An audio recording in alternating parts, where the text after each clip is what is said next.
গভীর সমুদ্র বন্দর। এবারও একখান গভীর তাৎপর্য আছে তো, এখানে এখানে মাইনি আছে তো, এখানে সারা বাংলাদেশও চেহারা পাল্টে ফেলাবে, বদলে ফেলে। এই মহেশখালীর চেহারা বদলে ফেলে, কক্সবাজারের চেহারা পাল্টে ফেলে, সারা বাংলাদেশের চেহারা পাল্টে ফেলে। এখানে বারে বারে ব্যাগগুলোর বুঝাইতাম সে একদিন, তো যে সমুদ্র বন্দর কেন হইল, আর তো উপকূল সারা চট্টগ্রাম যারা একেবারে উত্তরে পর্যন্ত, কুমিরা পর্যন্ত, এটা যে কোনো জায়গার মধ্যে বন্দর বানান যায়, এবং বন্দর হলে জায়গা ঠিক করে লিখলে ইন্ডিয়ান ওইল ওইলে এই কক্সবাজার আরো দক্ষিণোত্তর শুরু করি, পুরা জায়গা সারা বাংলাদেশের পক্ষত্তন পুরা জায়গা তোমার এই এলাকার জায়গা সম্পূর্ণ পরিবর্তন হয়েছিল। ইয়ান হলে বহু রকমের চিন্তা ভাবনা করে, আরো তারা লোক বুঝিস যাতে তাড়াতাড়ি কাজকাজ শুরু করে যায়। বহুত বছর ধরে ঘুরে সরকারের হাতত একবার ফেললে সহজে বাই নয়, এই ফেসর ফক্করের ভিতর করেছে বেয়াগুনের এবার ফেস খুঁজতে আসে কিন্তু বাইরে অন্য যায়, তুমি বাইর করি আর এখন ডলে কেনে খাম্মান শুরু করি দন যায় ওইলে তৈলে ব্যাগগুলোর লাগে লাভ, দেশের লেগে লাভ, বিদেশের লেগে লাভ, ব্যাগগুলোর লাভ।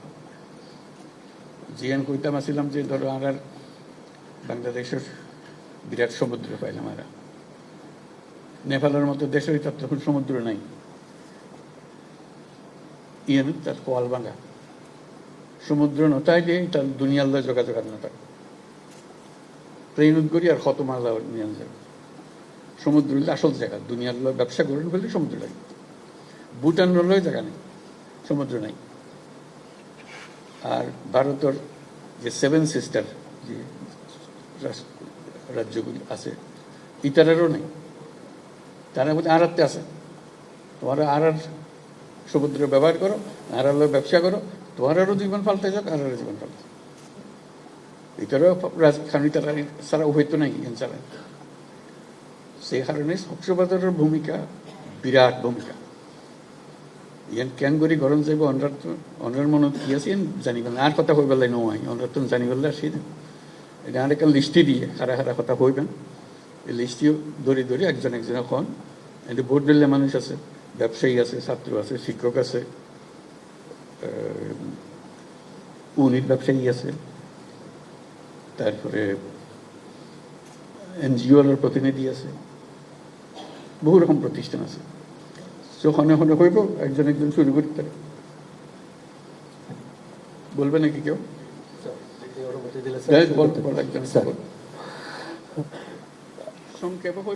অল্প কথা নিতে হবে। ধন্যবাদ মাননীয় প্রধান উপদেষ্টা। মত বিনিময় সভায় এখন অংশগ্রহণকারীদের কাছ থেকে কক্সবাজারের উন্নয়ন প্রত্যাশা জানতে চাই। আপনার সানুগ্রহ অনুমতি প্রার্থনা করছি। প্রথমেই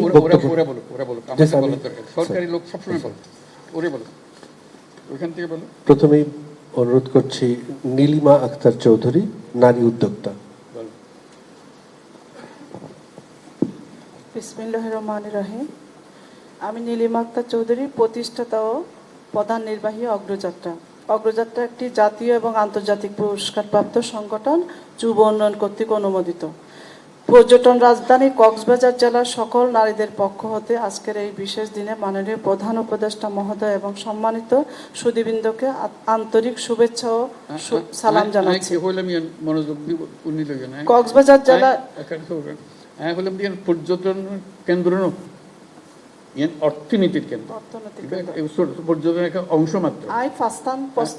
একদম পুরো জিনিস চিন্তা করবেন, শুধু ফাঁসান আর একটা হইবার সুযোগ দান। Thank you.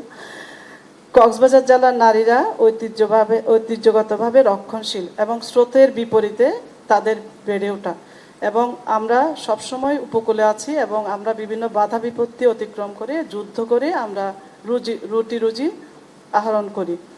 তবে নারী উদ্যোক্তাদের সম্পৃক্তকরণ, স্থানীয় পণ্যের ব্র্যান্ডিং, পরিবেশ বান্ধব পর্যটনের প্রসার কক্সবাজারকে উন্নত উদ্যোক্তা কেন্দ্র পরিণত করতে পারে।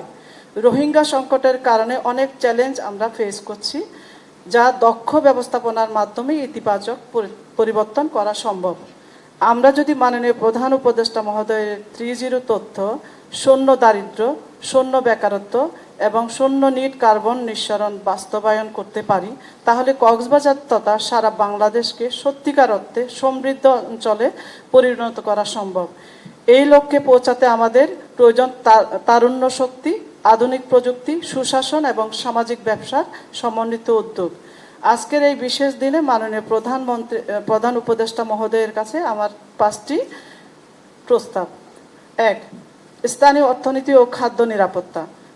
প্রায় 45 লক্ষ স্থানীয় ও রোহিঙ্গা জনগোষ্ঠীর ব্যাপক চাহিদা পূরণের লক্ষ্যে এগ্রিকালচার, ফুড সিকিউরিটি এবং লাইভলিহুড প্রকল্প গ্রহণের অনুরোধ জানাচ্ছি এবং ব্লু ইকোনমি এর অপার সম্ভাবনার কাজে লাগিয়ে বিশেষ করে মৎস্য, শুটকি, মুক্তা আহরণ, সিউইড, লবণ শিল্পে নারীদের প্রশিক্ষণ উদ্যোক্তা হিসাবে গড়ে তুলে একটি আন্তর্জাতিক মানের ট্রেনিং একাডেমি ও স্পেশাল বিজনেস মডেলের প্রচলনের অনুরোধ করছি। 2. কক্সবাজার তথা সারা দেশের যুব ও নারী উদ্যোক্তাদের সাথে কক্সবাজারের পর্যটন খাতে অপার সম্ভাবনাকে কাজে লাগিয়ে এগিয়ে নিতে পর্যটন নগরী কক্সবাজারে আন্তর্জাতিক মানের মাল্টিফাংশনাল নারীবান্ধব ব্যবসা কেন্দ্র ও ডিসপ্লে সেন্টার স্থাপন করার জোর দাবি জানাচ্ছি। 3. আন্তর্জাতিক মানের কারিগরি প্রশিক্ষণ কেন্দ্র ও একটি নার্সিং কলেজের স্থাপন।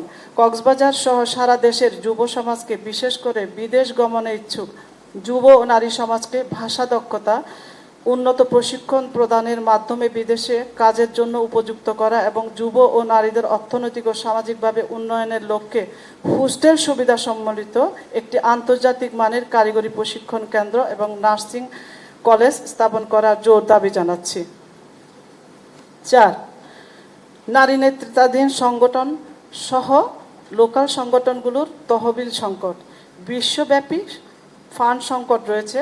সম্প্রতি ইউএসএইডের ফান্ড সংকট, WFP এর রোহিঙ্গাদের সহায়তা কমানোর কারণে রোহিঙ্গা ক্যাম্পসমূহে ও স্থানীয় জনগোষ্ঠীর মাঝে বিভিন্ন ধরনের সমস্যার সৃষ্টি হয়েছে। অনেক আন্তর্জাতিক সংস্থা এই সকল সংকটের কারণে চলে যেতে বাধ্য হয়েছে। রোহিঙ্গা ও ক্যাম্পসমূহে স্থানীয় সংগঠন সমূহের ফান্ড পাওয়ার ক্ষেত্রে অগ্রাধিকার দেওয়ার জোর দাবি জানাচ্ছি, কেননা স্থানীয় সংগঠন সমূহ দাতা সংস্থাসমূহের সকল কমপ্লায়েন্স মেনে প্রকল্প বাস্তবায়ন করে আসছে এবং অপারেশন খরচ অত্যন্ত কম হয়। এই ফান্ড সংকটকালে আমরা প্রাপ্ত তহবিলের সঠিক ব্যবহার নিশ্চিত করতে পারব। আন্তর্জাতিক বন্ধুরা আমাদের তহবিল সংগ্রহ, রিপোর্টিং সহ টেকনিক্যাল সহায়তা প্রদান করবেন বলে আশা করছি। এই বিষয়ে মাননীয় প্রধান উপদেষ্টা মহোদয়ের সুদূর প্রসারী সিদ্ধান্ত কামনা করছি। 5. কক্সবাজার একটি আন্তর্জাতিক মানের পর্যটন কেন্দ্র স্থাপন। কক্সবাজার তথা সারা দেশের পর্যটন শিল্পের বিকাশের লক্ষ্যে বাংলাদেশের সকল জাতিগোষ্ঠী যেমন নৃতাত্ত্বিক গোষ্ঠী, উপজাতিক কৃষ্টি, ঐতিহ্য, ইতিহাস, কালচার ইত্যাদি সমন্বয় এবং মোগল আমল হতে শুরু করে বর্তমান পরিবর্তিত বাংলাদেশের সকল ইতিহাস ও ঐতিহ্যকে বিশেষ করে বিশ্বের দরবারে তুলে ধরার জন্য প্রশান্ত মহাসাগরের হাওয়াই দ্বীপপুঞ্জ ও পলিনেশিয়ান কালচারের সেন্টারের আদলে কক্সবাজার একটি আন্তর্জাতিক মানের পর্যটন কেন্দ্র স্থাপন করার মাননীয় প্রধান উপদেষ্টার কাছে সুদৃষ্টি কামনা করছি। সাম্প্রদায়িক বর্তমানে নারীদের সর্বস্তরে মর্যাদাপূর্ণ অবস্থান সহ সামাজিক ও রাষ্ট্রীয় নিরাপত্তা জোরদার করার দাবি জানাচ্ছি। ধন্যবাদ। ধন্যবাদ নীলিমা আক্তার আপনাকে। আমরা আরো অনেকের কথা শুনতে চাই। নীলিমা আক্তার, আপনি প্রায় 4 মিনিট সময় নিয়েছেন। দয়া করে একটু অন্যদের ক্ষেত্রে আমি একটু অনুরোধ করব, আপনারা সংক্ষিপ্তভাবে মূল উপস্থাপনাটি যদি করেন, মূল প্রস্তাবনাটা রাখেন, তাহলে সেটি আমাদের জন্য, সকলের জন্য অনেককে আমরা স্পেস দিতে পারবো। স্যার, এই পর্যায়ে আমি অনুরোধ করব প্রখ্যাত হোটেল ব্যবসায়ী জনাব আবুল কাশেম শিকদার এই অঞ্চলের উন্নয়ন প্রত্যাশা নিয়ে কথা বলবেন। সংক্ষিপ্ত এবং সুস্পষ্ট। মাইকটা ওয়ার্ক করছে না, মাইকটা বদলানো যাবে?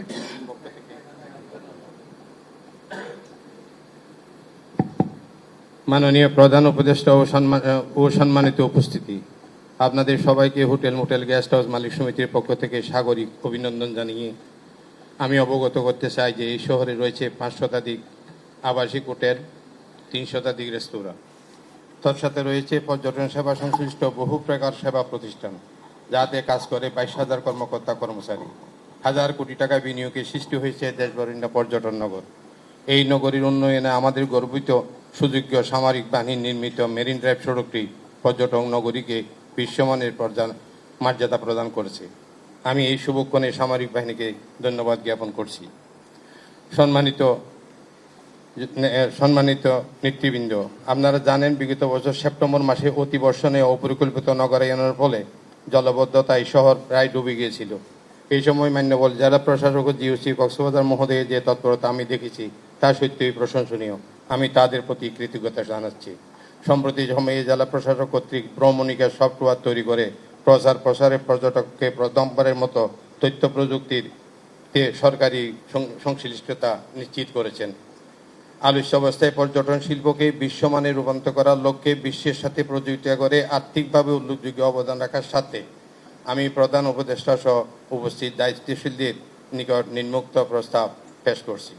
প্রস্তাবসমূহ: আন্তর্জাতিক মানের সমুদ্র সন্নিকটে আন্তর্জাতিক মানের একটি পাবলিক বিশ্ববিদ্যালয় নির্মাণ, আন্তর্জাতিক মানের হাসপাতাল নির্মাণ, 3 কক্সবাজার ও চট্টগ্রাম সড়কের সাইড লেন রূপান্তর করা, 4 পর্যটন কমিউনিটি পুলিশ গঠন করা, 5 পর্যটন নগরীকে নিয়ে বিশেষ মাস্টার প্ল্যান গঠন করা, সোনাদিয়া দ্বীপ ডে বিচ ঘোষণা করা, পর্যটন বিনিয়োগকারীদের সুদবিহীন ঋণ প্রদান করা, পর্যটনের কর্মকর্তা কর্মচারীদের আবাসন এলাকা সৃষ্টি করে তথা একটি প্রশিক্ষণ কেন্দ্র নির্মাণ করা।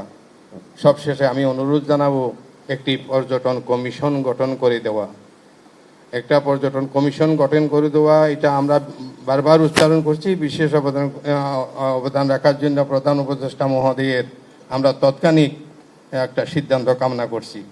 পরিশেষে এই চমৎকার সবাইকে বিশ্ববাসীর নানার বাড়ি, আমি আবার বলছি বিশ্ববাসীর নানার বাড়ি কক্সবাজার এর হোটেল মোটেল গেস্ট হাউস মালিক সমিতির পক্ষে ভ্রমণের আমন্ত্রণ জানিয়ে আমাদের খাল শ্রেষ্ঠ মহান পুরুষকে আবারও অভিবাদন জানিয়ে আমি শেষ করছি।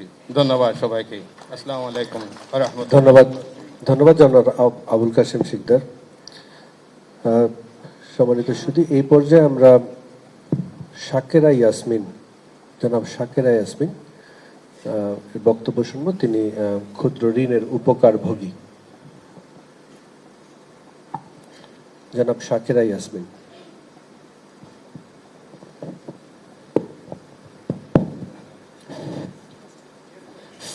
আসসালামু আলাইকুম। আমার নাম শাকেরা ইয়াসমিন। আমি গ্রামীণ ব্যাংক কক্সবাজার জোনের কক্সবাজার এরিয়ার জিলংজা কক্সবাজার শাখার। শাকেরা ইয়াসমিন, আপনি যদি একটু দাঁড়িয়ে বলতে পারেন তাহলে দেখতে পাবেন সবাই। জি, ধন্যবাদ। আমার নাম শাকেরা ইয়াসমিন। গ্রামীণ ব্যাংকে সেলুট দিবে। আমি গ্রামীণ ব্যাংক কক্সবাজার জোনের কক্সবাজার এরিয়ার জিলংজা কক্সবাজার শাখার 64 নম্বর কেন্দ্রের একজন নিয়মিত সদস্য। আজকের এই অনুষ্ঠানে প্রধান অতিথি হিসেবে উপস্থিত আছেন গণপ্রজাতন্ত্রী বাংলাদেশ সরকারের মাননীয় প্রধান উপদেষ্টা ও গ্রামীণ ব্যাংকের প্রতিষ্ঠাতা স্যার এবং অন্যান্য অতিথিবৃন্দকে আমার সালাম। আজকের এই মহতী অনুষ্ঠানে কিছু বলার সুযোগ পেয়ে নিজেকে আমি সম্মানিত বোধ করছি। আমার সংসারের অভাব থাকার কারণে আমি 2001 সালে গ্রামীণ ব্যাংকের সদস্য হিসেবে ভর্তি হই। বর্তমানে প্রায় 24 বছর ধরে সদস্য হিসেবে আছি। সর্বপ্রথম 5,000 টাকা ঋণ নিয়ে আমার স্বামীর ঠিকাদারি ব্যবসার পাশাপাশি আমি নিজে কাপড়ের ব্যবসা শুরু করি। গ্রামীণ ব্যাংক থেকে পর্যায়ক্রমে ঋণ নিয়ে আমার স্বামীর ব্যবসার পুঁজি বৃদ্ধির পাশাপাশি আমার কাপড়ের ব্যবসা সম্প্রসারণ করি। আমার সংসারের আর্থিক অবস্থা দিনে দিনে উন্নতির দিকে যায়। আমার 4 ছেলে মেয়ে লেখাপড়া করছে। ইতিমধ্যে আমার সন্তানেরা গ্রামীণ ব্যাংক থেকে ছাত্রবৃত্তিও পেয়েছে। গ্রামীণ ব্যাংকের সদস্য হওয়ার আগে বাড়িঘরের অবস্থা ভালো ছিল না। বর্তমানে আমি একটি বাড়ি করছি। আল্লাহ রহমতে আমার স্বামীর ঠিকাদারির ব্যবসার ভালো চলছে এবং আমি নিজেও কাপড়ের ব্যবসা শুরু করি। বর্তমানে আমি গ্রামীণ ব্যাংক থেকে 5 লক্ষ টাকা ঋণ নিয়ে ব্যবসা সম্প্রসারণ করেছি। কক্সবাজার একটি পর্যটন নগরী। আমি কক্সবাজার স্থায়ী বাসিন্দা। এই পর্যটন নগরীর উন্নয়নের লক্ষ্যে গ্রামীণ ব্যাংকের সদস্যগণ ঋণ নিয়ে নিজেদের আর্থসামাজিক উন্নয়নের পাশাপাশি পর্যটন নগরীর উন্নয়নে গ্রামীণ ব্যাংক বিরাট ভূমিকা রাখছে। পর্যটন নগরীর উন্নয়নে সরকারের সহযোগিতা কামনা করছি। সম্মানিত উপস্থিতি, গ্রামীণ ব্যাংক সদস্যদের স্বাস্থ্যসেবা নিশ্চিত করার লক্ষ্যে সুখী স্বাস্থ্যসেবা কর্মসূচি চালু হয়েছে। এই সেবার মাধ্যমে একজন সদস্য মাত্র 65 টাকা দিয়ে 1 বছর স্বাস্থ্যসেবা নিতে পারবেন। এই মহতী উদ্যোগের জন্য গ্রামীণ ব্যাংকে ধন্যবাদ জানাচ্ছি। পরিশেষে আমাদের গ্রামীণ ব্যাংকের প্রতিষ্ঠাতা স্যারকে কাছে পেয়ে কক্সবাজার জোনের সকল সদস্যদের পক্ষ থেকে অভিনন্দন জানাচ্ছি এবং স্যারের সুস্বাস্থ্য ও দীর্ঘায়ু কামনা করছি। ধন্যবাদ সবাইকে। ব্যাগুনের সালাম দিও না। ধন্যবাদ শাকেরা ইয়াসমিন, আপনার এই অসাধারণ যে জার্নি, এই জার্নিটি সকলকে স্পর্শ করবে। ধন্যবাদ। মাননীয় উপদেষ্টা, আপনি জানেন বাংলাদেশের মোট লবণের 87% কক্সবাজার উৎপাদিত হয়। কক্সবাজার জেলা লবণ চাষীদের পক্ষ হতে বক্তব্য রাখবেন জনাব মোহাম্মদ শাহাবুদ্দিন।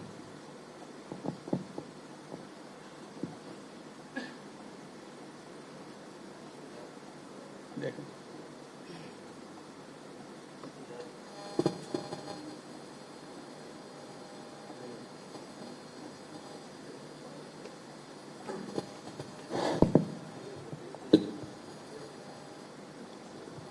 বিসমিল্লাহির রহমানির রহিম।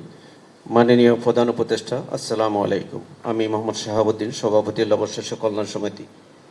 লবণ চাষীদের পক্ষ থেকে কক্সবাজারে আপনাকে স্বাগত। জুলাই আগস্ট পথে ফেসিবাদী শক্তির বিরুদ্ধে প্রতিবাদে নিহত আহত বীরদের প্রতি আমাদের সশ্রদ্ধ কৃতজ্ঞতা। মাননীয় প্রধান উপদেষ্টা, লবণ আমাদের অত্যাবশ্যকীয় আত্মসামাজিক প্রেক্ষাপটে লবণ চাষীদের জীবনমান উন্নয়নে লবণ চাষী কল্যাণ সমিতি কাজ করে থাকে। বাংলাদেশের মোট লবণের 90% কক্সবাজার, 10% চট্টগ্রামের বাঁশখালীতে উৎপাদিত হয়। অত্র অঞ্চলে 70,000 একর জমিতে লক্ষাধিক লবণ চাষী এই শিল্পের সাথে জড়িত। এই শিল্পের উপর 30 লক্ষ মানুষ নির্ভরশীল। জাতীয় অর্থনীতিতে এই শিল্পের অবদান 35,000 কোটি টাকা। লবণ আমদানি বন্ধ করতে হবে, এই শিল্পকে রক্ষা করতে হবে, চাষীদের ন্যায্য মূল্য পেতে হবে, উদ্ধৃত লবণ রপ্তানি করতে হবে। এই বিষয়ে সরকারের সহযোগিতা করা আমাদের লক্ষ্য। আমাদের চাষীদের অক্লান্ত পরিশ্রমের ফলস্বরূপ বিগত মৌসুমে 63 বছরের ইতিহাসে সর্বোচ্চ লবণ উৎপাদন হয়েছিল, যা দেশের চাহিদা মিটিয়ে বিদেশে রপ্তানি করা সম্ভব ছিল, কিন্তু বিগত সরকার তা করেনি। চলতি মৌসুমে চাষিরা ন্যায্য মূল্য পাচ্ছে না। উৎপাদনের খরচ 350 টাকা হলেও বিক্রি করতেছে 200 থেকে 220 টাকায়। চাষিদের পক্ষ থেকে আমাদের কিছু ন্যায্য দাবি আপনার কাছে পেশ করছি। ন্যায্য মূল্য নিশ্চিতকরণ, জাতীয় লবণ নীতির আলোকে বাফার স্টক গড়ে তোলার মাধ্যমে প্রতি মৌসুমে উৎপাদিত লবণের ন্যায্য মূল্য নিশ্চিত করা হোক। এই লক্ষ্যে অবিলম্বে 2 লক্ষ মেট্রিক টন লবণ সরকারিভাবে ক্রয়ের ব্যবস্থা গ্রহণ করা যেতে পারে। উৎপাদন খরচ হ্রাস, সরকারি কার্যজমি অবৈধ দখলমুক্ত করে বিসিকের মাধ্যমে প্রান্তিক লবণ চাষীদের মাঝে বর্ত দিন, যাতে উৎপাদন খরচ কমানো যায়। দরিদ্র নিরসন, বর্ষা মৌসুমে লবণ চাষীদের অবসরকালীন সময়ে সরকারের খাদ্যবান্ধব কর্মসূচির আওতায় সহায়তা প্রদান করুন, যাতে চাষীরা দরিদ্র থেকে মুক্তি পেতে পারে। গুণগত মান উন্নয়ন, বিশ্বমানের লবণ উৎপাদনের জন্য কক্সবাজারে একটি লবণ গবেষণা ইনস্টিটিউট এবং প্রতি জেলায় উপজেলায় লবণ চাষী প্রশিক্ষণ কেন্দ্র স্থাপন জরুরি। শিল্পের বিকাশ, সম্ভাবনাময় লবণ শিল্পের সার্বিক উন্নয়নের জন্য একটি বাস্তবিক পূর্ণাঙ্গ লবণ বোর্ড গঠনের দাবি বহুদিনের। স্বয়ংসম্পূর্ণতা অর্জন ও রপ্তানি, লবণ আমদানি সম্পূর্ণরূপে বন্ধ করে উৎপাদিত লবণ উদ্বৃত্ত লবণ রপ্তানির ব্যবস্থা করুন, যাতে জাতীয় অর্থনীতিতে এই শিল্পের অবদান আরও বৃদ্ধি পায়। এই দাবিগুলো পূরণ হলে লবণ চাষীরা তাদের ন্যায্য অধিকার ফিরে পাবে এবং এই শিল্পের অর্থনীতিতে গুরুত্বপূর্ণ ভূমিকা রাখতে সক্ষম হবে। লবণ শিল্পের সমস্যার সম্ভাবনা নিয়ে কথা বলার সুযোগ দানের জন্য মাননীয় প্রধান উপদেষ্টাকে আন্তরিক ধন্যবাদ জানিয়ে শেষ করতে কথা হবে। ধন্যবাদ জনাব মোহাম্মদ শাহাবুদ্দিন। একটা শুনে নিয়ে ওনার একটা বললেন যে এটা রপ্তানি করা যায়। লবণ কি রপ্তানি করি আমরা? এটা সম্ভাবনা আছে? আমার ধারণা ছিল না যেটা সম্ভাবনা আছে। একটু বলবেন নাকি এটা জানতে চাই একটু। মাইকটা হাতে নেন। এটা নিয়ে আমরা কয়েকটা মিটিং করছিলাম বিসিকের সাথে। বিসিক এখানে আমাদের যে এফবিএস এর কয়েকজন আসছিলেন, ওনারা বিভিন্ন জায়গায় বাজার খুঁজতেছেন এবং বাজার পাওয়ার সম্ভাবনা রয়েছে। বোধহয় আলজেরিয়া না কোন জায়গায় যেন রপ্তানির জন্য কথা বলতেছিল, এরকম একটা আমরা প্রস্তাবনা আসছিল আমাদের গত মিটিংয়ে। এই পর্যন্ত হয় নাই, না এখনো হয় নাই স্যার, তবে সম্ভাবনা আছে স্যার, আমাদের পর্যাপ্ত মজুত আছে স্যার, এগুলোতে সম্ভব স্যার। কেউ কোনোদিন আগ্রহ করে এখানে আসছে যে আপনাদের লবণ বিক্রি করবেন কিনা? বিদেশি লোক আসছে, কেউ খোঁজ দিছে? স্যার সম্ভবত ওই যে এফবিসি এর মধ্যে খোঁজ নিচ্ছি জানার জন্য। এটা যদি জি, হয় তাহলে এটা ছাড়া তো আমাদের রাস্তা নাই। জি স্যার। কারণ আমরা তো লবণ যা খাই তার বেশি তো আর খাওয়া সম্ভব না স্যার। আমরা সবাই চাচ্ছি যে লবণ কম খাওয়া। জি স্যার। এটা একটা স্বাস্থ্যের কারণে সবাইকে উৎসাহিত করা হচ্ছে লবণ কম করে খান, যাতে শরীর ভালো থাকে। কাজে আমাদের চেষ্টা হলো কমানো। জি স্যার। কিন্তু আমাদের শক্তি আছে উৎপাদনের। তাহলে বাইরে যদি হয়, এটা তো মস্ত বড় একটা খবর হবে। এটা একটু দেখেন, আমাদেরকে যোগাযোগ করে যে ব্যাপারে কোনোদিন কোনো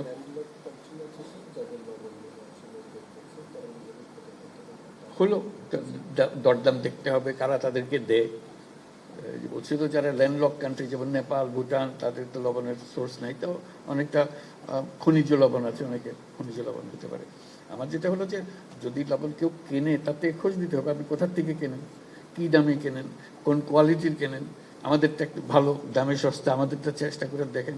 এইভাবে তো ব্যবসা হয়, ব্যবসা তো আর নিজের থেকে হয়ে যায় না। সেটা খোঁজ খবর নিয়ে একজনের খবর একজনের ক্ষেত্রে। কাজে যে সমস্ত দেশের কথা বলছি, সেই সমস্ত দেশে আপনারা আসা যাওয়া করেন সবসময়, তাদের লোক এখানে আসে। আপনারা বলছেন এরা পর্যটনের শহর, তাদের দেশের লোক নিশ্চয়ই এখানে আসলে ওদের সঙ্গে একটু গল্প গুজব করা। আর সমস্ত খবর তো এখন আজকে ইন্টারনেটে সব খবর পাওয়া যায়। কাজে একটু করলে, আপনারা একটু চেষ্টা করলে নিশ্চয়ই সবাই চেষ্টা করবে যে এটা রপ্তানি হোক। কারণ দেশের একটা মূল্যবান জিনিস, এটা আমরা করি। আমাদেরকে যদি লবণ কিনে খেতো আমাদের বহু টাকা লেগেছে। আপনারা কষ্ট করে করেন বলে সারা দেশের লবণটা খেতে পারে। কাজে সেটা আমরা চেষ্টা করি, এটা একটা গুরুত্বপূর্ণ বিষয়। সেটা আমরা কথাটা যেন হারিয়ে না যায়। যদি সম্ভাবনা থাকে আমাদের এটা গ্রহণ করতে হবে। আমার একটু খোঁজ খবর দিয়েছে লবণের ব্যাপারে, যেই হোক তুমি আমার একটু জানাবো, জানা মতো যতটুকু আছে জানালে আমরা খোঁজ খবর দিতে পারি। খুব গুরুত্বপূর্ণ একটা জিনিস। ধন্যবাদ স্যার। স্যার, উন্নয়ন সম্ভাবনা এবং পরিবেশ সংরক্ষণ কক্সবাজারের একটা অন্যতম চ্যালেঞ্জ। এবারে বক্তব্য রাখার জন্য অনুরোধ করছি স্যার কক্সবাজার জেলার শিক্ষার্থী জনাব জিমরান ইবনে সায়েক স্যার। তিনি এবছর গত বছর কপ সম্মেলনে অংশগ্রহণ করেছিলেন। জিমরান।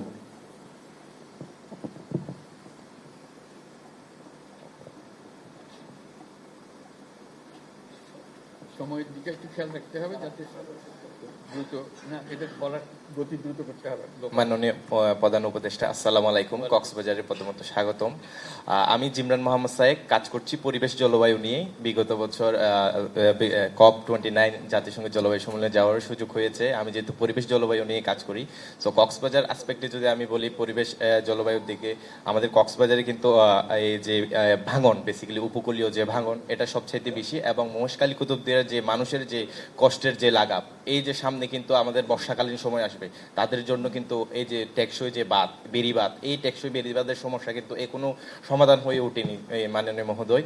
আমরা চাই এই মানুষদের, যারা মহেশখালী কুতুবদিয়া এবং সোনাদিয়ার মতো যে প্রত্যন্ত অঞ্চলে মানুষ বসবাস করছে, তাদের জন্য টেকসই বেড়িবাঁধের এই সমস্যাটুকু সমাধান হয় এই সামনের বর্ষাকালীন সময়ে। পাশাপাশি আমরা যারা ইউথরা কাজ করছি পরিবেশ জলবায়ু নিয়ে, তাদের যাতে আরো স্কিল ডেভেলপ করা যায়, তাদের স্কিল লিডারশিপ বিল্ডিং, এই জায়গাতে যাতে আরো বেশি কাজ করা যায়, এটার আমার অনুরোধ থাকবে। পাশাপাশি আমাদের কক্সবাজারে কিন্তু অলরেডি রিনিউয়েবল এনার্জি সোর্সের অনেক কাজ চলতেছে। সো ওই জায়গা থেকে যে আরো রিনিউয়েবল এনার্জি এবং তরুণদের সম্পৃক্তকরণ এবং আমাদের যে ভ্যালু ইকোনমিটা আছে, এটাকে কিভাবে আমরা কাজে লাগাতে পারি, এটা আমার দৃষ্টিকোণ থাকবে। নিরাপদ দরিদ্রী সবুজ অরণ্য নিশ্চিত করবে দুর্যোগ তারণ। ধন্যবাদ মাননীয় প্রধান। অবশ্যই ধন্যবাদ। এখানে এক সময় উইন্ড এনার্জির কথা বলা হয়েছিল, এটার কি কোনো সম্ভাবনা আছে মনে? স্যার, আমাদের এখানে উইন্ড এনার্জি আছে স্যার, একটা প্রকল্প 32টা উইন্ডমিল আছে স্যার। এখানে স্যার 50 মেগাওয়াট এখন স্যার ন্যাশনাল গ্রিডে কন্ট্রিবিউট হচ্ছে। এটা হলো ট্রায়াল বেসিসে, মানে বড় আকারে করার কোনো সুযোগ আছে মনে হয় এখানে? বাংলাদেশের এর উত্তরে আর কোনো এরকম বায়ু প্রবাহ নাই, ব্যাগ নাই, যেটার কারণে আমরা এই বায়ু শক্তি পেতে পারি। কক্সবাজারে একটা সম্ভাবনা আছে, কক্সবাজার এবং এর থেকে দক্ষিণে আরো বেশি সম্ভাবনা। এটা যদি কারো কোনো অভিজ্ঞতা থাকে, যেহেতু তুমি জলবায়ু নিয়ে কাজ করো, একটু খোঁজ নাও, তাহলে এটার প্রতি আমাদের আকর্ষণ থাকবে। কী ধরনের নতুন প্রযুক্তি আছে সেটা ব্যবহার করা, কীভাবে করতে হবে। আর যেহেতু তুমি তরুণদের মধ্যে এইসব কাজ করছো, আরেকটা বিষয় হচ্ছিল আমাদের তারুণ্যের উৎসব হয়েছিল মাঝখান দিয়ে। এই ব্যাপারে তোমাদের কেউ কিছু করছিল নাকি? এখানে কেউ আছে যারা? জি স্যার, একজন বলবে স্যার, আপনি অনুমতি দিন। স্যার, তারুণ্যের উৎসব নিয়ে এবার আমি অনুরোধ করছি আমাদের শিক্ষার্থী সামিয়া জান্নাত আরিবা।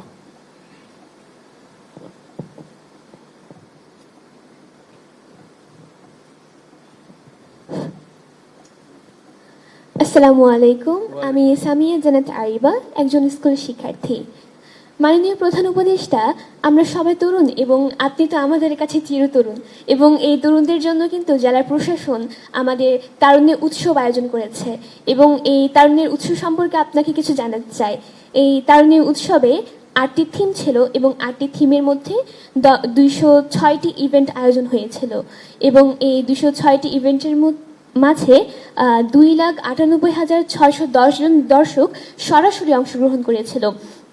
এবং এই 206টি ইভেন্টে যে 8টি থিম ছিল তার মূল থিম কিন্তু ক্রীড়া সম্পর্কিত ছিল, এবং ক্রীড়ার মধ্যে শুধু ক্রিকেট ফুটবল নয়, বরং কাবাডি, সাঁতার, ম্যারাথন ইত্যাদি খেলাধুলা কিন্তু সেখানে আয়োজিত হয়েছিল।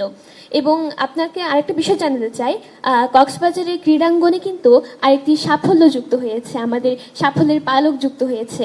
তা হলো আমাদের কক্সবাজারের যে প্রত্যন্ত দ্বীপ কুতুবদিয়া দ্বীপ, সেই কুতুবদিয়া দ্বীপের কোয়ারবিল সরকারি প্রাথমিক বিদ্যালয়ের বালকরা গোল্ড কাপ ফুটবল টুর্নামেন্টে চ্যাম্পিয়ন হয়েছে, এবং কক্সবাজারের জন্য কিন্তু এটা খুবই গর্বের একটি বিষয়। এবং আপনাকে আরেকটা বিষয় জানাতে চাই, কক্সবাজারের কিন্তু অপার সৌন্দর্যের লীলাভূমি, এবং বিদেশি পর্যটক এবং আরও পর্যটক যারা আছে তারা কক্সবাজারের সৌন্দর্য উপভোগ করতে আসেন। তবে কক্সবাজার মানুষের প্রাণের দাবি কক্সবাজারে আন্তর্জাতিক মানের একটি স্টেডিয়াম, অর্থাৎ ক্রিকেট স্টেডিয়াম তৈরি হোক, কারণ এই ক্রিকেট স্টেডিয়াম যদি তৈরি হয় তবে আমাদের কক্সবাজারের বিদেশি পর্যটক সহ বিদেশি খেলোয়াড়রা কিন্তু কক্সবাজারে আসবেন, এবং কক্সবাজার একটি ব্র্যান্ডিং তৈরি হবে, এবং এর মাধ্যমে কিন্তু কক্সবাজার তথা পুরো বাংলাদেশে কিন্তু পর্যটন খাতে একটি ইতিবাচক প্রভাব পড়বে বলে আমরা মনে করি। তাই এই বিষয়টি বিবেচনায় আনলে আমাদের কক্সবাজারবাসীর জন্য তথা বাংলাদেশের জন্য খুবই উপকার হবে। ধন্যবাদ। না, ভালো তোমরা এই কাজগুলো করার জন্য। আমাদের কাছে অনেকের অনুরোধ আসছে যে এই তারুণ্যের উৎসবটা চালু রাখাটা, বন্ধ না করা, যাতে আরও নানা রকমের খেলাধুলা, আরও নানা রকমের প্রতিযোগিতা ইত্যাদি হতে পারে। গল্প শিক্ষা প্রতিযোগিতা, খেলাধুলার প্রতিযোগিতা ছাড়াও গল্প লেখার প্রতিযোগিতা, গল্প বলার প্রতিযোগিতা, তারুণ্য যা যা পছন্দ করে, ডিজাইন প্রতিযোগিতা, ক্রিয়েটিভ আর্টস প্রতিযোগিতা ইত্যাদি, এগুলো করার জন্য। তো তোমরা মনে করলে আমরা সেটা চালু রাখবো, যাতে করে বাকি বছরের বাকি মাসগুলো যেগুলো আছে তার জন্য আমরা একটা প্রকল্প নিয়ে আসতে পারি। এই ব্যাপারে পরামর্শ থাকলে আমাদেরকে বলো, আমরা সেগুলো গ্রহণ করে সবাইকে জানিয়ে দেবো এইভাবে করতে পারি। প্রত্যেক জেলা নিজস্ব পদ্ধতিতে করবে, যাতে করে সবাই অংশগ্রহণের সুযোগ পায়, কেউ যেন বাদ পড়ে না যায়, যে একজন এটা করে না বলে সে বাদ পড়ে, কিন্তু সে আরেকটা কাজ করে, সেটাকে নিয়ে আমরা প্রতিযোগিতার মধ্যে যেতে পারি। এটা উৎসাহ দেওয়া, যে একজনের কৃতিত্ব দেখালে সবাই মিলে আমরা হাততালি দিই, উৎসাহ দেখাই, খুশি হই, এতে তার ভালো লাগে। তো সেই কাজটা যেন আমরা করতে পারি, এটা চালু রাখি। ধন্যবাদ। ধন্যবাদ স্যার। স্যার, আপনি সৃজনশীল কাজের কথা বলেন। আমরা স্যার জেলা প্রশাসন থেকে এবার তারুণ্যের উৎসবে 8টি থিম নিয়ে কাজ করেছি স্যার, এটা অন্যান্য জেলা থেকে ভিন্ন। 8টি থিমে স্যার আমরা আমাদের তারুণ্যের উৎসবটিকে সাজিয়েছি ফুলের মতন করে। আপনি অনুমতি দিলে স্যার আমরা একটি প্রস্তাব আকারে পাঠাতে চাই স্যার। ধন্যবাদ স্যার। স্যার, এই পর্যায়ে আমি বিনীতভাবে অনুরোধ করছি আমাদের প্রেস ক্লাবের সম্মানিত সভাপতি জনাব মোহাম্মদ মাহবুবুর রহমান। বিসমিল্লাহির রহমানির রহিম। আমি মাহবুবুর রহমান, সভাপতি কক্সবাজার প্রেস ক্লাব ও সম্পাদক দৈনিক সৈকত। সম্মানিত প্রধান অতিথি ও সুধীবৃন্দ, আসসালামু আলাইকুম। উপস্থিত মাননীয় প্রধান উপদেষ্টা মহোদয়, আপনাকে পর্যটন শহর কক্সবাজারে স্বাগতম। আমার বক্তব্যের শুরুতে স্মরণ করছি 1971 সালে স্বাধীনতা যুদ্ধের বীর মুক্তিযোদ্ধা সহ 2024 জুলাই আগস্ট বিপ্লবে নিহত সকল শহীদ এবং আহত যোদ্ধাদের। তৎমধ্যে কক্সবাজার জেলায় 4 জন শহীদ ও প্রায় শতাধিক আহত পঙ্গু যোদ্ধা। আন্দোলনের মাধ্যমে ফ্যাসিস্ট সরকার কি মুশকিল।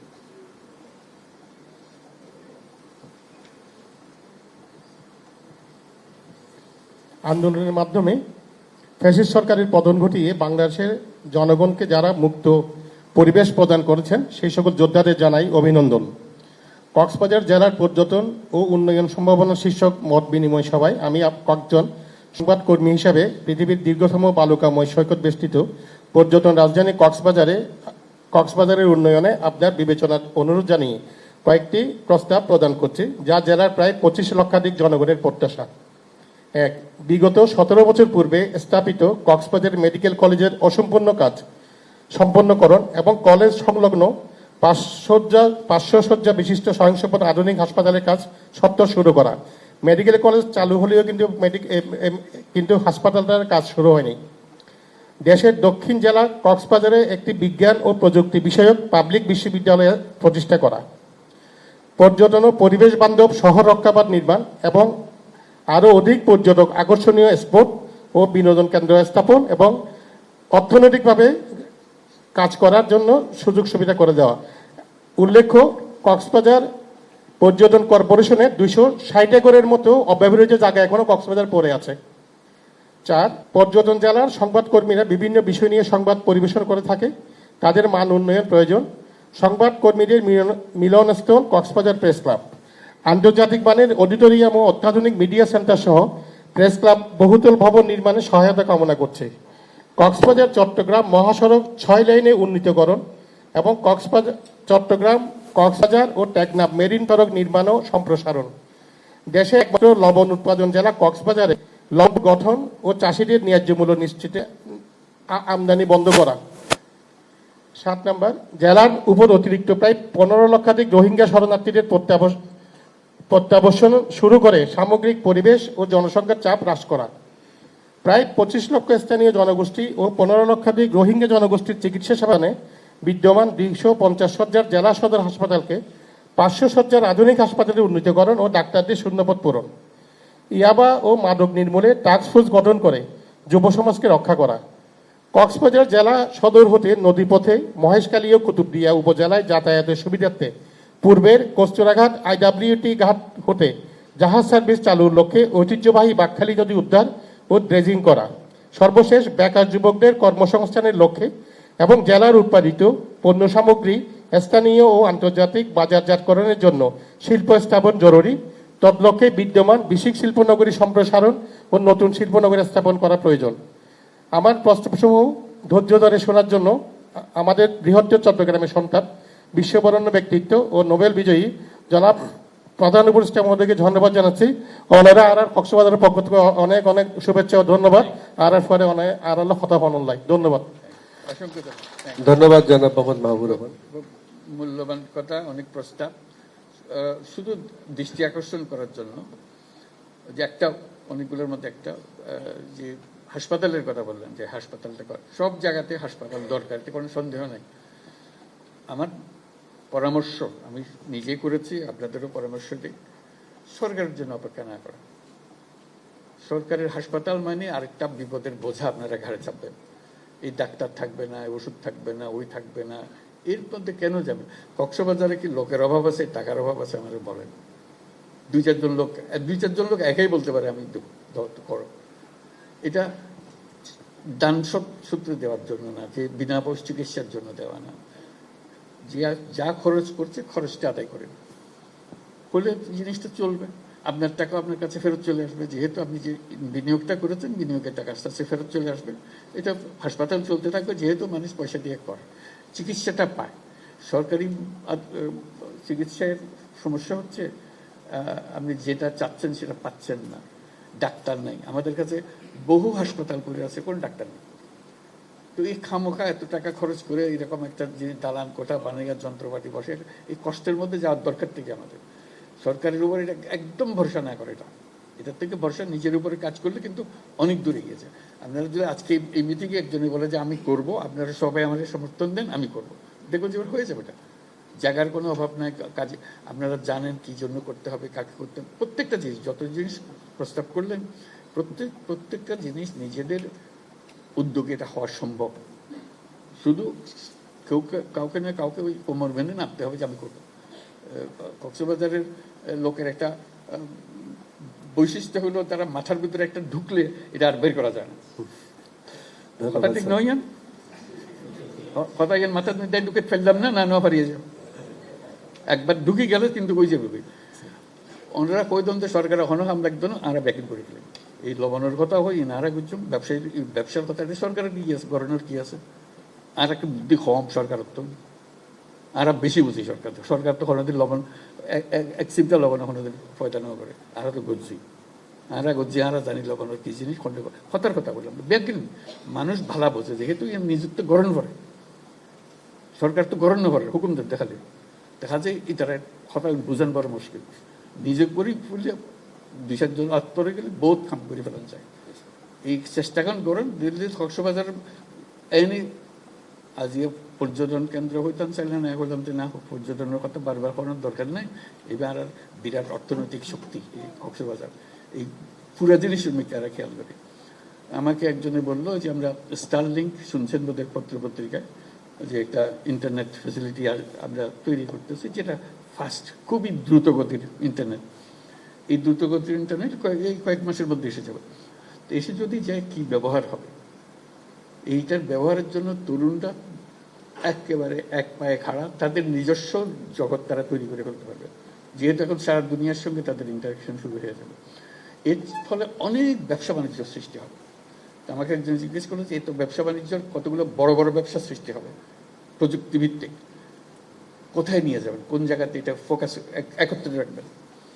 তা আমি বলতেছিলাম এটা তো বাংলাদেশের কোনো জায়গায় যে কোনো হতো। একজন বলছে কক্সবাজারে করবো, ভালো কথা।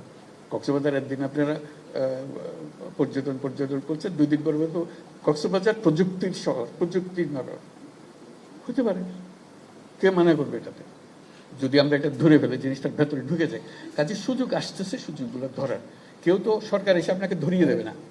সরকার যেগুলো করছে ধরে নিতে হবে, আমরা ধরে নিতে হবে, এটা আমাদের, এটা আমরা করবো, আপনাদের আর চিন্তা করার কিছু নেই। আমাদের রাস্তা পাত লাগিয়ে দিয়েছেন, আমরা এর পথে চলতে আরম্ভ করবো।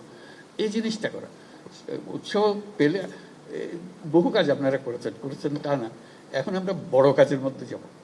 এটা পুরো জায়গার পুরো দেশ তো আমরা করতে পারবো না। আমরা আমাদের এলাকাকে, কক্সবাজারটা খুবই সম্মানিত একটা নাম সারা দুনিয়ার মধ্যে, তো সেটা সেই সম্মানের সঙ্গে সঙ্গতি করে আমরা দেশের যারা নাগরিক আছে তারা এটা করতে পারি না, যারা এই এলাকার নাগরিক আছে তারা করতে পারে, সামর্থ্য আছে। সেই জিনিসটার দিকে মনোযোগ আকর্ষণ করছি। সবাই যা বলছেন তার উপরে এই কথাটা একটু মনে রাখেন। যদি কেউ এরকম উদ্যোগ নেন, আমাদের কোনো সাহায্য সহায়তা লাগে আমাকে ব্যক্তিগতভাবে লেখেন, সরকার হিসেবে না। আমিও তো এই এলাকার মানুষ, কাজে ব্যক্তি হিসেবে লেখেন, বলে যে আমি করতেছি, আমার কি করতে হবে আমাদের বলেন, আমি কোমর বাঁধলাম। আপনি কথা একটা বলে গেছেন, আমার মাথায় লাগছে, আমি এই কাজটা করতে চাই, হয়ে গেল। আমি আমার সাধ্য মতো আমি যা যা ব্যক্তি হিসেবে আপনাকে বুদ্ধি দিতে পারি, সলাহ দিতে পারি, এটা হতে পারে। কাজে ওইভাবে চিন্তাটা করেন। সরকারের কাছে ফর্দ দিতে হয়রান হয়ে যাবেন, এটা কোনো কোথায় যে হারিয়ে যাবে এইসব ফর্দ কোনো ঠিকানা নেই। নিজের কাজ নিজে করে ফেলতে পারলে এটা অনেক অনেক ভালো। এই শক্ত সামর্থ্য কক্সবাজারে আছে, সেই জন্য বললাম বাংলাদেশের বেশি শহরের এই শক্ত সামর্থ্য নাই, কক্সবাজারে আছে। এটা আপনারা একটু খেয়াল করেন।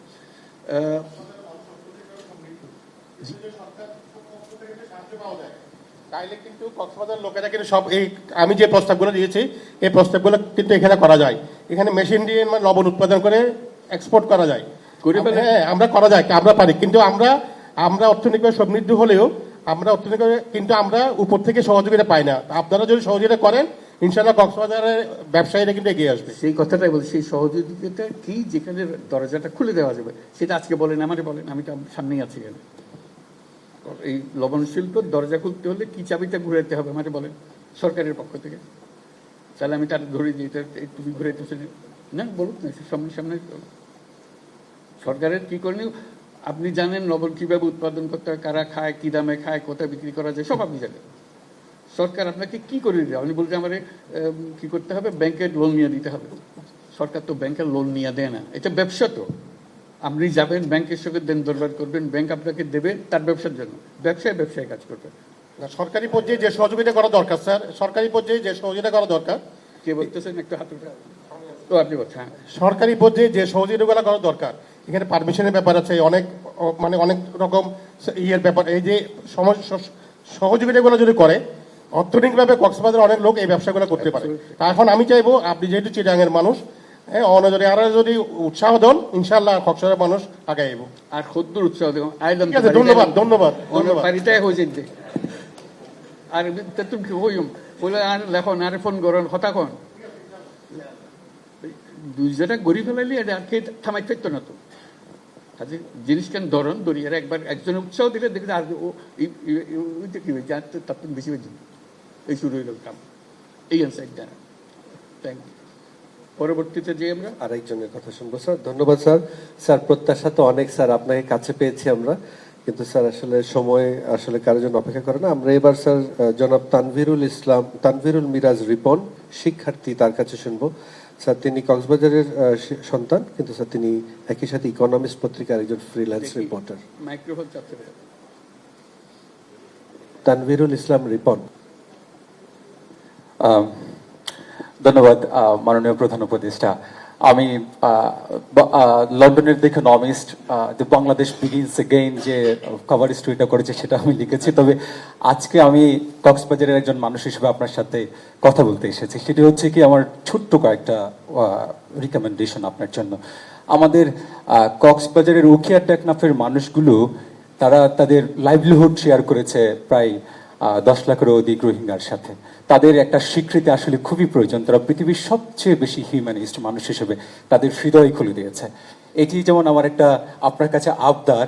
আরেকটি বিষয় হচ্ছে কি আমাদের এখানে পর্যটনের কথা আমরা বলছি, কিন্তু আমাদের শিক্ষিত জনগোষ্ঠীর দরকার। আপনি বলছেন আমাদের মেরিটাইমটা স্টিল আনটাচ রয়ে গেছে, আনএক্সপ্লোর্ড রয়ে গেছে, আমাদের ওখানে বায়োডাইভার্সিটি আনএক্সপ্লোর্ড রয়ে গেছে। সেগুলো আমাদের ভীষণ রকম জানা প্রয়োজন, যেহেতু আমাদের বাংলাদেশ পৃথিবীর সাথে এগিয়ে যাচ্ছে। আমাদের পাশে একটা ওয়ার ফিল্ড তৈরি হচ্ছে, প্রবাবল ওয়ার ফিল্ড। সেটার জন্য আমাদের রিসার্চের দরকার আছে, সেজন্য আমাদের রিসার্চ ফোকাস একটা ইউনিভার্সিটি খুবই প্রয়োজন। আরেকটি বিষয় আমাদের যেটা প্রয়োজন সেটা হচ্ছে কি আমাদের এখানে সিভিল যেটা হয় একটা হিউম্যান রাইটসের জায়গা থেকে আমরা আমাদের এখানে নিশ্চয়ই একটা স্পেশাল জায়গা, সেহেতু অনেক সময় মাদক কারবারিরা বিভিন্নভাবে ব্যবসা করার চেষ্টা করে, ধান্দা নেওয়ার চেষ্টা করে, সেহেতু অনেক সিভিলিয়ান এখানে তাদের ফ্রিডম অফ মুভমেন্টের যে জায়গা মারাত্মকভাবে ব্যাহত হয়। আমি জানি তারা অনেক কঠিন জায়গা থেকে কাজ করছেন, কিন্তু আমাদের এখানকার যে সিভিলিয়ান আছে তাদের প্রতি যেন একটু সিকিউরিটি মডেলটা অন্যভাবে ভাবা যায়। এটা একটা ব্যবসা। আর একটা সর্বশেষ প্রস্তাবনা, সেটা হচ্ছে জেনোফোবিয়া কি তৈরি করে। যেহেতু আমাদের এখানে কিছু গেস্ট রয়েছে, সেহেতু আমাদের এখানে জেনোফোবিয়াটা যেন তৈরি না হয়, সেজন্য আমাদের কালচারাল ট্যুরিজম যেমন প্রয়োজন, পাশাপাশি আমাদের বোথ কমিউনিটিস কালচারাল জায়গাটা যেন একটু স্ট্রংলি মেনটেন করা হয়। আমি সেটুকুই আপনার কাছে অনুরোধ করবো। ধন্যবাদ সকলকে। Thank you. ধন্যবাদ। একটা জিনিস জানার জন্য যে রোহিঙ্গার ব্যাপারে, একটা তো হলো যারা তাদের সাহায্য করেছে, সহজে তাদের স্বীকৃতি দেওয়া, সেটার কথা বললাম। এমনি রোহিঙ্গা যে এখানে কক্সবাজারে বা উখিয়াতে এতদিন ধরে আছে, এইটার ব্যাপারে আপনাদের নিজস্ব মতামত কি? তাদের কি ভবিষ্যৎ কি বলে মনে করেন? কেউ বলবেন না কিছু? তুমি বলো, যেহেতু তুমি রোহিঙ্গাদের নিয়ে কাজ করছো। আমি একটা এখন যেটা দেখছি সেটা হচ্ছে একটা হিউম্যানিটেরিয়ান করিডোর ওপেনের মাধ্যম দিয়ে, যেহেতু এখানে মিয়ানমারের জায়গা থেকে বিভিন্ন সময় বিট্রিয়াল বিহেভ আমরা দেখেছি, সেহেতু আমি মনে করছি এখন যে নতুন একটা স্টেক হোল্ডার তৈরি হয়েছে তাদের সাথে যদি একটা হিউম্যানিটেরিয়ান করিডোর ওপেনের মাধ্যম দিয়ে আমরা যদি আমাদের উইলিংনেসটা দেখিয়ে দিই যে আমরা তোমাদের সহযোগিতা করতে রাজি আছি, সেহেতু রোহিঙ্গাদেরকে তারা আমরা একটা রেমেডি স্বরূপ আমরা রোহিঙ্গাদেরকে সেখানে পাঠিয়ে দেওয়ার চেষ্টা করতে পারি। আমার মনে হয় এটাই আমাদের সবারই একটা আশা আকাঙ্ক্ষা। পাশাপাশি সকলের জন্য যেন শিক্ষাটা নিশ্চিত থাকে, সেহেতু আমরা সবাই মিলে পৃথিবীটাকে এনজয় করতে পারবো। সেটাই, সেই উপলক্ষে আজকে আমাদের সেক্রেটারি জেনারেল এসছেন, জাতিসংঘের মহাসচিব, তাকে নিয়ে আমরা ওখানে উখিয়াতে যাচ্ছি, ক্যাম্পে যাচ্ছি, আলাপ করবো, এই বিষয়টাই আলাপ করবো। এমনি এতদিন ধরে যে তারা আছে, 7 বছর হয়ে গেল বোধহয়, এতে কোনো খারাপ প্রতিক্রিয়া যে তোমাদের অসহনীয় হয়ে গেছে, নানা রকমের, এটা কোনো দু একজনে বলবেন যে কি রকম প্রতিক্রিয়া, বা এটা না তারা আছে, ভালোই আছে, আমরা তাদের সহযোগিতা করছি? ধন্যবাদ। এই মাইক্রোফোন আমার কাছে আরেকটা আছে। ধন্যবাদ মাননীয় প্রধান উপদেষ্টা। যে প্রশ্নটি আপনি করেছেন এটা আসলে এই রোহিঙ্গা আমাদের এখানে আসার পর থেকেই আমাদের স্থানীয়ভাবে আমরা যারা বসবাস করি তারা আমাদের প্রতি যেন এই দেশটা তাদের আমাদের উপর আক্রমণাত্মক সবসময় এরা করে থাকে। বাজারে এলেও ওরা আমাদের ডিস্টার্ব করে। তারপরে এরা বিভিন্ন অবৈধ অস্ত্র নিয়ে সব সময় কিলিং এর মধ্যে থাকে এবং পরিবেশটা অত্যন্ত ক্ষতিকর করেছে। তো অপহরণ তো নিত্য নৈমিত্তিক একটা সমস্যা হয়ে গেছে আমাদের এখানে। আপনি হয়তো খবর নিয়ে দেখতে পারবেন, প্রতিদিন 10 জন 20 জন 15 জন এরা অপহরণ করে নিয়ে যাচ্ছে আর মুক্তিপণ দাবি করতেছে। পরিবেশ বলতেই আমাদের এখানে এখন নাই। এখান থেকে মুক্তি পাওয়ার জন্য আমাদের খুবই দরকার। কক্সবাজারবাসীকে একটু মুক্ত করুন, আমি বিনয়ের সাথে আপনাকে অনুরোধ করি। ধন্যবাদ। আর কেউ বলবে নাকি এখন? বলো বলো, তুমি বলো এখানে।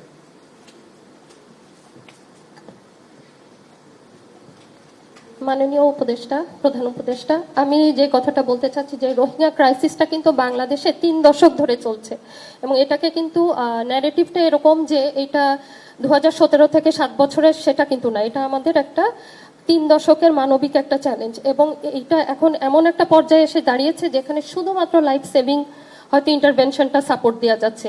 ফান্ডিং সিচুয়েশনটা এমন জায়গায় গিয়ে দাঁড়িয়েছে, এটা সার্বিক এই অঞ্চলের নিরাপত্তা এবং স্থিতিশীলতার জন্য এটা এখন একটা হুমকি হয়ে দাঁড়াচ্ছে, হয়তো সামনে আরো দাঁড়াতে পারে। সেই ক্ষেত্রে আমাদের যেটা চিন্তা সেটা হচ্ছে এই জনগোষ্ঠী, কক্সবাজারের জনগোষ্ঠীকেও ভুলে যাওয়া যাবে না এবং তাদেরকে অবশ্যই হচ্ছে শিক্ষা, তাদের অবকাঠামো এবং হচ্ছে যে কর্মসংস্থানে বিনিয়োগ করতে হবে। সেই সাথে আবার যদি আমরা আপনি জানেন যে প্যালেস্টাইনে UNRWA, জাতিসংঘের UNRWAর মতো যে একটা সিস্টেম করেছে, সেটার মাধ্যমে কিন্তু কন্টিনিউয়াস একটা ফান্ডিং সিচুয়েশন এখানের জন্য ক্রিয়েট করা যায় এবং অনিয়মিত যে এখন যে সহায়তার সিচুয়েশনটা, এই নির্ভরতাটাও কাটিয়ে ফেলা যাবে ওইটার উপরে। তো এখানে যদি UNRWAর মতো একটা সিস্টেম চিন্তা করা যায় এবং শুধু লাইফ সেভিং না, বাট হচ্ছে যে তাদের জন্য উন্নয়ন চাহিদা চিন্তা করে রোহিঙ্গাদের জন্য, আবার একই সাথে লোকাল ইকোনমিতে যেন কোনোভাবে কম্পিটিশন না হয়, সেটা না করে স্থানীয় জনগোষ্ঠীর জন্য আরো বিনিয়োগ করতে হবে। এইটুকুই বলা ছিল স্যার। Thank you. ধন্যবাদ।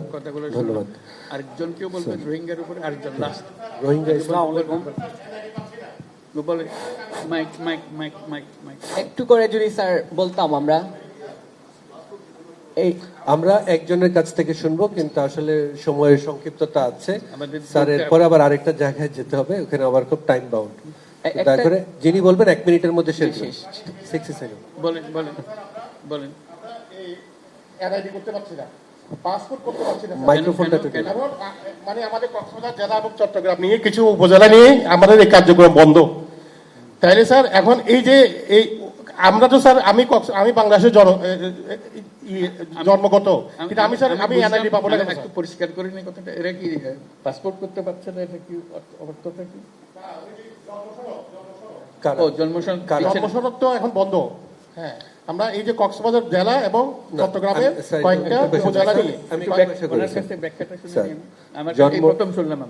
জন্ম নিবন্ধন প্রক্রিয়া স্যার আমাদের এখানে স্লো। কেননা স্যার বন্ধ না স্যার, আমাদের স্যার অনেকগুলো বিষয় স্যার নজর দিতে হয়। কেননা স্যার এখানে অনেক সময় রোহিঙ্গা জনগোষ্ঠীর পুরুষদের সাথে নারীদের, লোকাল নারীদের বিয়ে, কিংবা রোহিঙ্গা জনগোষ্ঠীর নারীদের সাথে লোকাল পুরুষদের বিয়ে হয়েছে স্যার। সেক্ষেত্রে সন্তানের জন্ম নিবন্ধন করার ক্ষেত্রে এক ধরনের জটিলতা আছে স্যার। তারপর স্যার পাসপোর্ট প্রদানের ক্ষেত্রেও স্যার এগুলো অনেক বেশি ভেরিফিকেশন করে আমাদেরকে দিতে হয় স্যার। আমাদের প্রক্রিয়া কোনোটাই বন্ধ না স্যার, আমাদের স্যার প্রক্রিয়া চালু আছে স্যার। একটু তথ্য দিতে চাই স্যার, অক্টোবর মাসে আমাদের সারা বাংলাদেশে আমাদের অবস্থান ছিল স্যার 63তম জন্ম নিবন্ধনে স্যার। আপনি বিশেষ একটি তাগাদা দিয়েছিলেন স্যার। তারপর স্যার আমাদের 20% থেকে স্যার আমরা স্পেশাল একটি ড্রাইভ দিয়েছি। আমাদের এখন স্যার 67% 0 to 1 এইজের যে জন্ম নিবন্ধন স্যার সেই পর্যন্ত গিয়েছে। এতেও স্যার কিছু আমরা ব্যত্যয় দেখেছি। একটু ফ্লাড গেট ওপেন করার মতন স্যার অনেকেই হয়তো এটার অন্যায় সুযোগ নেওয়ার চেষ্টা করছেন স্যার নানাভাবে। এটা সমস্যা হওয়ার কথা না, সমস্যা হওয়ার কথা না। এখন যা আছে সেটা পাল্টে যাবার কথা। এটা হলো রোহিঙ্গা ক্যাম্পে যারা থাকে তাদের সবার বায়োমেট্রিক্স আছে, 10 আঙ্গুলের ছাপ আছে। আর আমরা যখন এনআইডি নিতে যাই আমাদেরও বায়োমেট্রিক্স দিতে হয়, আঙ্গুলের ছাপ দিতে হয়। কিন্তু তাদের খবর তাদের কাছে, আমাদের খবর আমাদের কাছে, দুটো মিলে নাই। আমি চিল্লাচিল্লি করতেছি, দুটো মিলাচ্ছে না কেন? যে এখানে কেউ আসলে যদি দাবি করে যে আমি বাংলাদেশে জন্মগ্রহণ করেছি, ওইটা আঙ্গুল দিয়ে টিপ দিলে দেখা যাবে যে তার রোহিঙ্গা ক্যাম্পে তার রেজিস্ট্রেশন আছে, পুরো হয়ে গেছে, ওখানেই শেষ। আর তার অগ্রসর হওয়ার কথা নাই। যেটার ভয়ে সেটার কার্যটা হচ্ছে, ভয় পাচ্ছে যে রোহিঙ্গারা সব বাংলাদেশি পাসপোর্ট করে চলে যাবে, নানা দেশে চলে যাবে বা আমাদের উপরে নানা দাবি দাবা নিয়ে আসবে ইত্যাদির জন্য। কাজে এটার সমাধান আছে, প্রযুক্তিগত সমাধান আছে, সেই আমরা আলাপ করছি। উনি বলছেন যে আমরা এনআইডিও চালু রাখছি, এটা বাধাগ্রস্ত হয় নাই, বরং উপরের দিকে আছে, সেটা এখন সমস্যার সমাধান না। অবশ্যই এনআইডি দিতে হবে, এনআইডি বন্ধ করে রাখবে, এটা কথা বলে পাসপোর্ট পাবো না তাই বলে, পাসপোর্ট পেতে হবে। ধন্যবাদ স্যার। আর 5 মিনিট সময় আছে, আমি শুধু একজনের কথা শুনবো স্যার। আমি একটু শুটকির ব্যবসায়ীর কথা শুনবো। যাও একটু শুটকি। স্যার আসসালামু আলাইকুম। উনি হয়তো মজা স্যার লাগে অনেক চট্টগ্রামের ফোন আর অহংকার অনেক যখন নোবেল বিজয় করছেন এই হইতে আরা মনোগরের দিকে আরা চট্টগ্রামের মানুষের অদম্য শক্তি লই অনেক বিশ্বর দরবারের মাঝে শুধু বাংলাদেশ নয়, চট্টগ্রাম নয়, বাংলাদেশের অনেক উজ্জীবিত করছেন, আলোকিত করছেন। স্যার একজন শুটকি ব্যবসায়ী এবং মাছ ধরার ট্রলার ব্যবসায়ী, আইন নাজির একটা ঘর এডে অনর 250 একর জমির উড়ে দক্ষিণ এশিয়ার সর্ববৃহৎ শুটকি মহল অবস্থিত। স্যার আমরা বিভিন্ন দেশের মধ্যে শুটকি রফতানি করি, অর্গানিক শুটকি, এবং বাংলাদেশের চাহিদা পূরণ করি। স্যার অনরে জিয়ান আর একটা দাবি আছে সুড়ো ইয়ান অনরাই উপস্থাপন করছম। ইয়ান হইতে স্যার আমরা 1985 সালেতে কক্সবাজার পৌরসভার 1 নম্বর ওয়ার্ড বসবাস করি। এটা আমরা 21 সান জামে মসজিদ আছি, 19 সান কবরস্থান আছি, এবং অনর 8টান প্রাইমারি স্কুল আছি, 3টান হাই স্কুল আছে। স্যার তো স্যার এই বিমানবন্দরের সম্প্রসারণ এবং আর বিমান বাহিনীর যে কাঠের জল জমি দরকার, এই জমিল্লাই বলে আর কিছু জায়গা 2008 সালত উচ্ছেদ হয়ে এরপর এখনো কিছু জায়গা এয়ারপোর্ট দরকার যে আন্তর্জাতিক সার্টিফিকেট লাই। তো স্যার আর জায়গায় দিম এয়ারপোর্ট তো যেদূর লাগে এদূর লইব, সিভিল এভিয়েশন তো যেদূর লাগে তাও লইব। স্যার বাকি জায়গা কেন তারা 12,000 বোর্ডার আছি। স্যার আর একটু আল্লাহর অবস্থা অনে আর যে 40 বছর ধরে অস্থায়ীভাবে স্যার যে সরকার এই আর ব্যবহার করে দেয় হয়তো আর বুটটা তোমার স্থায়ী দিম, কিন্তু না দে স্যার অন স্যার দয়া করি আর সিডাঙর ফুয়া হিসেবে আর এই আকুতি গান অন রক্ষা করিবান আর স্যার এটা রাখি এই সম্পূর্ণ উন্নয়ন সম্ভব। অন স্যার দয়া করে অন হাসা আর 60,000 মানুষের আকুতি জানায় অন স্যার এই সিদ্ধান্ত গান আর স্থায়ী সমাধান করে দি। যারা আর আসি বিমানবন্দর হইব আর এয়ারপোর্টর বিমান বাহিনীর গাঁঠি হইব আরো তাইকুম স্যার আল্লাহ দিলে সভ্যতার সহিত মিলেমিশি আর তুচ্ছাদ করে দিলে স্যার আর বাংলাদেশের বুঝ হয়ে যাইবই, কারণ এটা জীবন জীবিকা একসাথে শুটকি মহল নষ্ট হয়ে যাবে স্যার, ন্যাচারাল শুটকি মহল। আর ডিসি স্যার অত্যন্ত ভালো, অত্যন্ত জনবান্ধব একজন। সেদিন আর ডিসি মহোদয় স্যার এটা গিল পুরা এলাকা পরিদর্শন করছে। স্যার স্যার অনেক দৃষ্টি আকর্ষণ করি অনরে সময় স্বল্পতার কারণে বেশি সম্বোধন করি না পারি, তারপরও অনেক আগামীতেও বাংলাদেশের চট্টগ্রামের ফুয়ের সারা বিশ্বত মাঝে নিজেরে আলোকিত করিবান এই প্রত্যাশা রাখি। আয় আর চুমকিত হতাশা করলাম। আসসালামু আলাইকুম ওয়া রাহমাতুল্লাহ। এইখানে আমরা শেষ করি, যেহেতু আমাকে যেতে হবে, তার আগে যেটা করবো আমি ওইখানে চলে যাব, সবার সঙ্গে একটা ছবি তুলে তারপরে চলে যাবো, ওইখানে যাবো। একটু ফাইনাল রিমার্কস একটু সবাই একটু যার যার অবস্থানে থাকবেন, স্যার স্বয়ং আসবেন আপনাদের কাছে।